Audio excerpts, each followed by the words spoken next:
He once flew across the world in a private jet, sipping coffee above the clouds while markets moved at his command. At 29, Sam Bankman-Fried was the face of crypto, a billionaire who dressed like a college kid, slept on beanbags, and spoke about making money to give it away. The world saw a prodigy. What they didn't see was the storm forming beneath his empire. Born in Stanford, California, in 1992, Sam grew up surrounded by logic and law. Both his parents were professors at Stanford, people who debated ethics over dinner. He studied physics at MIT, obsessed with numbers, probabilities, and the hidden order behind chaos. But crypto gave him something academia never could: speed, risk, and the feeling of control. In 2017, he launched Alameda Research, a trading firm that seemed to print money. 2 years later came FTX, a crypto exchange that promised fairness and transparency. By 2021, it was worth over $30 billion. He shared stages with presidents, celebrities, and investors who called him the next Warren Buffett. To millions, he wasn't just a trader, he was a movement. But wealth that rises too fast often hides cracks. Inside FTX, the walls were already trembling. Money blurred, trust evaporated, and one rumor was all it took for everything to fall apart. From private jet to prison cell, his story asks a haunting question. How far can brilliance go before it blinds itself? Sam Bankman-Fried grew up in a world where intelligence was currency. His parents were both law professors at Stanford, known for their sharp minds and sharp questions. At dinner, the talk was never about gossip or sports. It was about ethics, systems, and why people make the choices they do. Sam listened, absorbing everything. He was quiet, analytical, and restless. Numbers spoke to him in ways words never could. By high school, he was already solving problems that left others dizzy: puzzles, logic, algorithms. When he entered MIT, he chose physics, the language of order inside chaos. But what fascinated him most wasn't the universe. It was uncertainty. He once said he wanted to find the edges where reason breaks. That curiosity would later define both his genius and his downfall. After graduation, he joined a small trading firm in New York called Jane Street. There, he learned how markets breathe, how billions move quietly, second by second. He mastered arbitrage, the art of spotting tiny price differences and turning them into profit. But something inside him grew uneasy. He didn't just want to make money. He wanted to make impact. In 2017, when the crypto wave began to rise, he saw not speculation but opportunity. He founded Alameda Research, a trading firm designed to exploit inefficiencies in the digital market. At first, it was a few laptops, a small team, and sleepless nights. The profits came quickly, too quickly. In months, Alameda was moving hundreds of millions through digital tokens, taking advantage of market gaps that others hadn't even noticed. Sam believed he was building more than a company. He thought he was engineering a new system, one where technology, math, and moral intent could coexist. He called it effective altruism. Make as much money as possible, then give it away to fix the world. To his followers, it sounded noble. To investors, it sounded safe. But to Sam, it was a logic. Game one he was sure he could win. When he created FTX in 2019, it was the natural next move. He wanted to control the platform where trading happened, not just participate in it. The company's rise was meteoric. Within 2 years, FTX became a household name in crypto. Its ads ran during the Super Bowl. Its logo appeared on stadiums. Sam was hailed as a visionary who would make finance fair again. Behind that public image was a young man chasing balance between logic and emotion, idealism and greed. He didn't seek fame. It came as a side effect of his ambition. He worked 18-hour days, lived with his team in shared penthouses, and talked endlessly about building a better system. But every empire built on speed carries invisible cracks. And the faster it grows, the deeper those cracks run. For Sam, the dream of saving the world was no longer a thought experiment. It was his life's equation, one he would keep solving until it collapsed. By 2021, Sam Bankman-Fried had become more than a name. He was a symbol. FTX wasn't just another crypto exchange. It was a movement wrapped in data, ambition, and charm. Investors trusted him. Politicians wanted his advice. Celebrities wanted his name on their brand. He moved through the world like someone who had cracked the code of money itself. While other billionaires flaunted cars or yachts, Sam wore shorts and a wrinkled t-shirt.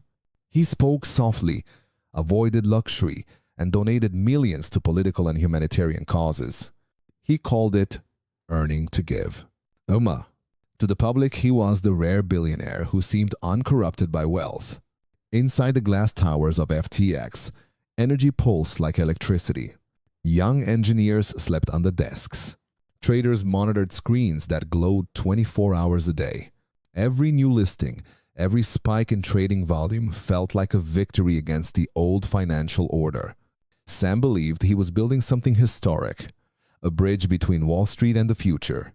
In 2021, the company raised billions in funding. Its valuation soared past $30 billion. Commercials aired during the Super Bowl, featuring movie stars declaring, "Don't miss out."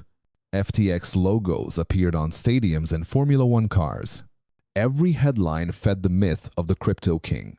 But what made Sam magnetic wasn't just success, it was conviction. He spoke of risk with a mathematician's calm, as if probability could bend to his will. When asked about regulation, he smiled and said, "We welcome it." When markets trembled, he tweeted reassurances in lowercase letters. He made chaos sound rational. At the peak, he lived in a penthouse in the Bahamas, a $30 million apartment shared with 9 co-workers. Meetings blurred into nights of strategy and caffeine. Money flowed faster than time. FTX acquired rivals, sponsored conferences, and positioned itself as the future of finance.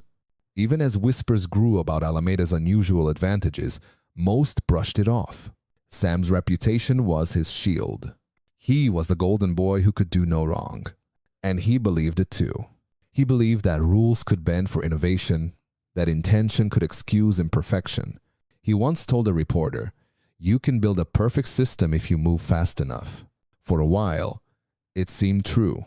FTX dominated markets, drew millions of users, and made Sam a billionaire on paper. He stood at the center of a storm of money, logic, and blind faith, unaware that beneath the surface, the foundation was already shifting.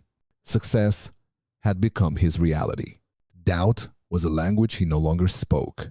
In November 2022, silence replaced the noise. Screens that once flashed green turned red. The empire that had promised trust began to shake from within. It started with a single article, a leaked balance sheet, suggesting that Alameda Research, the firm Sam founded before FTX, was built not on solid assets, but on tokens created by FTX itself. It was a circular mirror value feeding on illusion. Within days, confidence cracked. Traders began withdrawing funds. Billions left the platform overnight. And for the first time, FTX couldn't answer the simplest question. Where is the money? Inside the penthouse in Nassau, the mood turned heavy. The same rooms that once buzzed with caffeine and confidence now echoed with the sound of typing and disbelief. Sam walked from desk to desk, searching for explanations that no spreadsheet could provide. He believed there must be a fix, a formula, a negotiation, a deal. But the math no longer worked. The numbers were gone. The trust was gone. By November 11, FTX filed for bankruptcy under Chapter 11. Employees packed their things. Investors vanished. The company that had been worth $30 billion only months before now had a hole in its balance sheet, billions missing, unaccounted for, scattered across accounts no one could trace. The public turned overnight. Headlines once calling him the genius of crypto now read the architect of chaos. Politicians distanced themselves. Celebrities deleted tweets. Sam went from the world's youngest billionaire to its most infamous criminal suspect. In December, Bahamian authorities arrived at his apartment. He was arrested quietly, wearing a plain t-shirt and shorts. No jet, no entourage, no applause. Just handcuffs and silence. The U.S. Department of Justice charged him with wire fraud, conspiracy, and misuse of customer funds.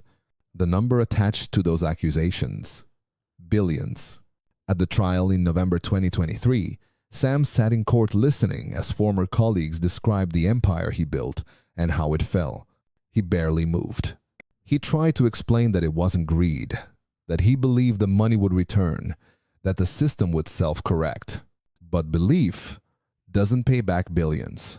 Logic doesn't erase betrayal. On the 28th of March 2024, the verdict came: guilty on all counts. 25 years in federal prison. The courtroom was silent as the sentence was read. Outside, the world debated whether he was a villain or a visionary who lost control of his creation. In his final statement, he said softly, "I made a lot of mistakes, but I never thought I was stealing." For a man who once moved markets with a tweet, it was the quietest moment of his life. The story of FTX had ended not with a crash, but with the slow realization that the empire never had foundations, only faith. And faith, once broken, can't be rebuilt with code. In America, ambition is almost a religion.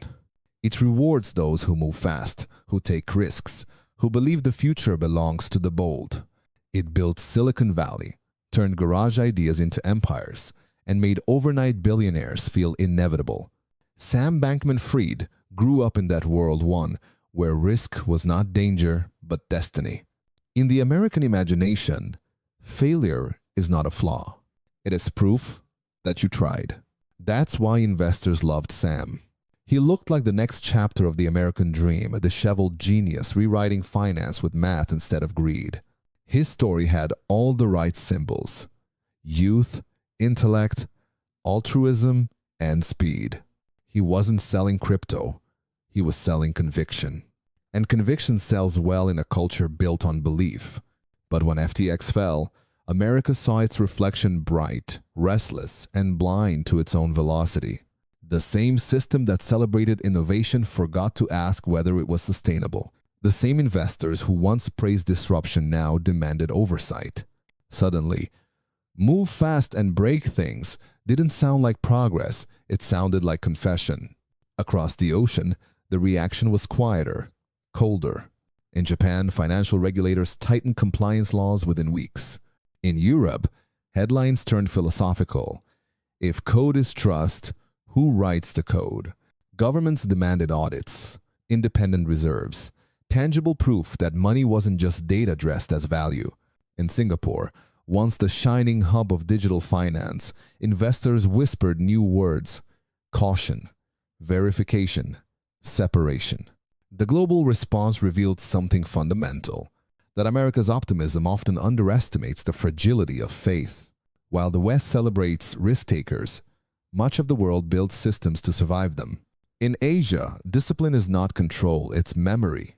In Europe, transparency is not bureaucracy, it's protection. And in America, freedom often becomes the excuse for speed. Sam's story bridged these worlds. He built a company that operated everywhere but belonged nowhere. FTX was digital, borderless, frictionless, and so was its collapse. When it fell, it didn't just erase wealth, it erased illusions. Investors in Seoul, London, and São Paulo learned the same painful truth: innovation without integrity is just chaos in a suit. For the US, the lesson cut deeper. This wasn't just about crypto, it was about the country's faith in genius. America has always believed that brilliance can fix what it breaks. But sometimes, the smartest man in the room needs guardrails, not applause.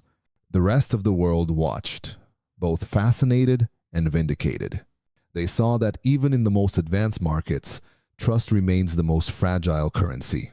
The fall of FTX became a global parable, not about technology, but about temperament. Because progress without reflection is just acceleration. And no matter where you are, New York, Tokyo, or Berlin, the math of reality never changes. Without transparency, freedom becomes fiction. In the quiet that followed the trial, the world moved on. Markets recovered, new platforms emerged, and crypto found its next narrative. But for Sam Bankman-Fried, time stopped. Inside a cell built for reflection, he finally lived in a world that couldn't be optimized or automated. There were no markets to predict, no algorithms to bend, only silence and the weight of what belief can destroy. He had once imagined freedom as the power to build without limits. Now, freedom meant something smaller, a few steps in a yard, a letter from a friend, a night's sleep without the glow of a screen. The boy who once spoke of saving the world had become a man learning to live without saving himself. And yet, his story refuses to fade. Because beneath the numbers and the noise, there was always a question worth asking. What happens when good intentions outrun accountability? The world of finance, shaken but not broken, began to look inward. Regulators demanded clarity. Investors asked new questions. Founders learned that transparency isn't a rule, it's survival. The myth of the flawless genius gave way to a quieter truth. Wealth doesn't need brilliance, it needs discipline. Sam's legacy is not the empire he built or the billions he lost. It's the mirror he left behind, a reflection of how easy it is to mistake speed for progress, confidence for competence, and ideals for immunity. His fall became the cautionary tale for a generation that thought technology could outsmart trust. But maybe that's how evolution works, through failure that teaches, and through noise that finally makes people listen. Because every collapse carries a message, whispered beneath the wreckage. Slow down, check the numbers, separate the truth from the story. One day, someone will build again differently, carefully, quietly. And when they do, they'll remember that transparency isn't just about showing data, it's about showing doubt. Sam's empire ended in chaos, but his lesson endures in silence. He didn't lose money, he lost the illusion that control was freedom.